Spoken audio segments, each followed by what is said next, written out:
Over time, it feels like the narrative surrounding The Legend of Zelda Tears of the Kingdom has shifted from being just a letdown to now being labeled as an outright bad game.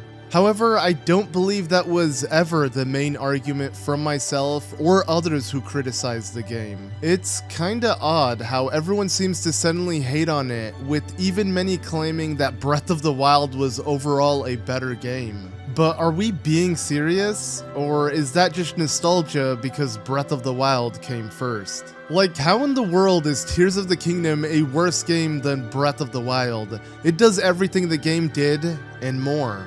While your personal and subjective preference might lean towards one over the other, objectively, Tears of the Kingdom is a far superior game to its predecessor. And while I've had my fair share of videos criticizing the game, it was never because I thought the game in itself was bad. My criticism stemmed from the fact that the game was a bad sequel and not a bad game. And there really is a major difference between the two. I'm honestly not sure why the line between those 2 points has become so blurred for so many. But it really is just that simple. Tears of the Kingdom didn't deliver enough new content to make it feel like a proper sequel. It just built upon everything Breath of the Wild did and added more. And this was for the good and the bad. It really doubled down on everything Breath of the Wild did.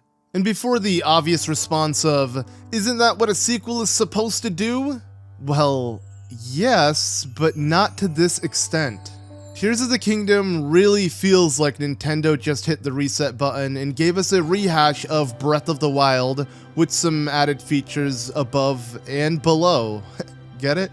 At its core, the game didn't develop a new identity beyond being the green version of Breath of the Wild. While Breath of the Wild was defined by its blue Sheikah tech and shrines, Tears of the Kingdom just swapped them for green Zonai tech and shrines. And if you ask me, that just isn't enough to justify the wait of over half a decade. And that alone is why I feel like many fans thought it was a letdown. We had to wait one of the longest gaps between mainline releases for a game that doesn't even feel like it was warranted this level of anticipation. Like, to all of the fans who originally called this game glorified DLC to Breath of the Wild, you sorta weren't wrong. And before you also try to argue that it had to be this way because it is a direct sequel, something that, yeah, the series rarely explores, let's look at a similar example, like Ocarina of Time to Majora's Mask.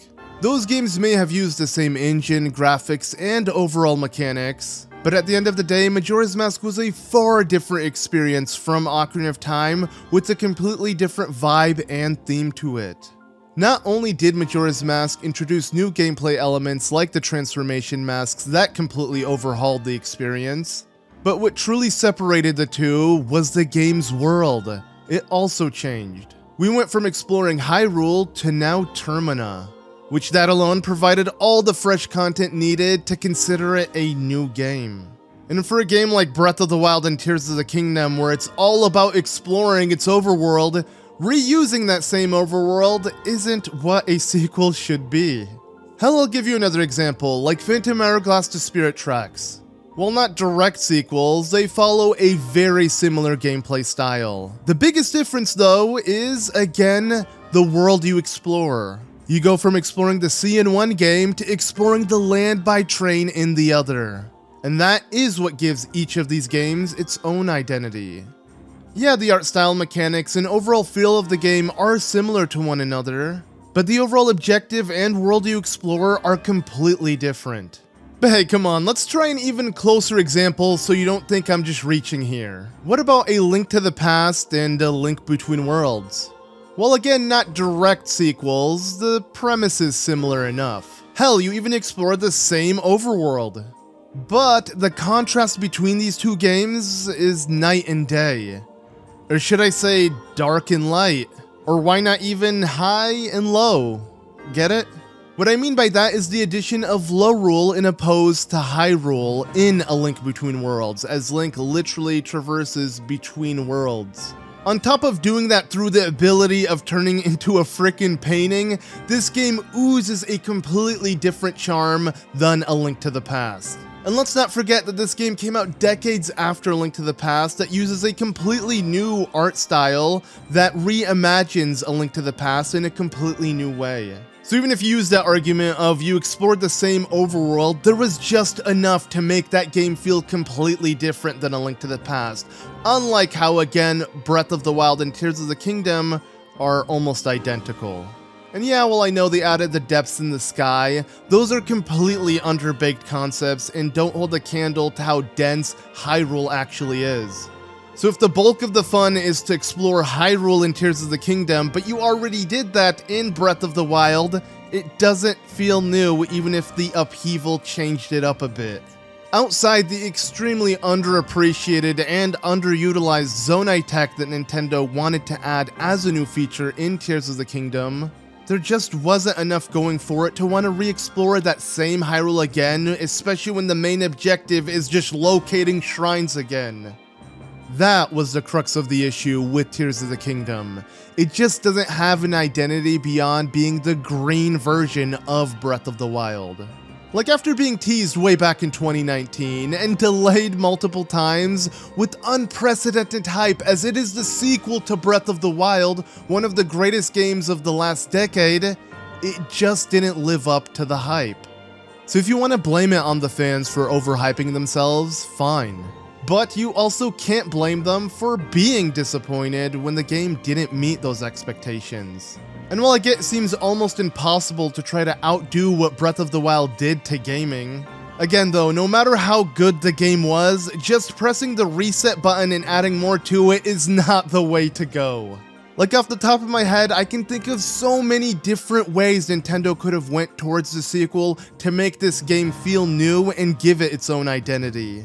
They're literally reusing the same overworld, albeit with things to do above and below, but having the same objective still be to find shrines and Korok seeds, with the reward not getting any better. Come on, Nintendo. It's almost baffling that Nintendo thought fans wouldn't find this repetitive. All that said though, do I think Tears of the Kingdom is a good game? Yes, probably one of the best ever. Hell, if Breath of the Wild never existed, this and many other criticisms would have never been a conversation. We would have looked at Tears of the Kingdom as the greatest game of all time. But because it piggybacked so hard on Breath of the Wild's success and didn't give us anything new to give it its own identity, it just felt like a letdown, no matter how ambitious it was. But again, that doesn't mean the game is bad by any means. It surpasses Breath of the Wild in almost every way. But that improvement isn't enough after 5+ years of waiting. We were ready to move on to the next step after Breath of the Wild, not repeat it. The Zelda series has always continued to evolve with each new game. Yet after one of the longest gaps between mainline releases, all we got was a rehash with bonus content. And this is where the real resentment lies. Also, if I repeated myself a lot in this video, it's just to drive the point home. Cause honestly, I'm tired of receiving the same kinds of comments from people who just don't get it. I never said I disliked Tears of the Kingdom, nor did I say it was a bad game. Yet this seems to be the consensus on the channel simply because I didn't finish the Let's Play on the game and made a few critical videos about it. But like, I love the game. I 100%ed it like any other Zelda game. Hell, it might be one of my favorite Zelda games of all time. And just because I didn't finish the LP doesn't mean I didn't enjoy playing the game myself. However, when it comes to revisiting the same style of gameplay from Breath of the Wild that I've been doing for years on the channel, I just don't feel like doing it all over again. As stated several times, the bulk of the game involves finding shrines. That's where you spend most of your gameplay. And while it was fun the first time in Breath of the Wild's definitive version of Hyrule, this second time around, even with the upheaval changes, isn't as exciting. Even if these shrines are now green. Now, I've actually made far more detailed videos on the difference between both games, and I highly recommend checking those out if you haven't. I'll make sure to link some of those, at least one in particular, in the description if you want to check out more. But I didn't want to repeat all of those points in this video, as I just want to make one simple point clear. And that is that Tears of the Kingdom was never a bad game. It was just a bad sequel.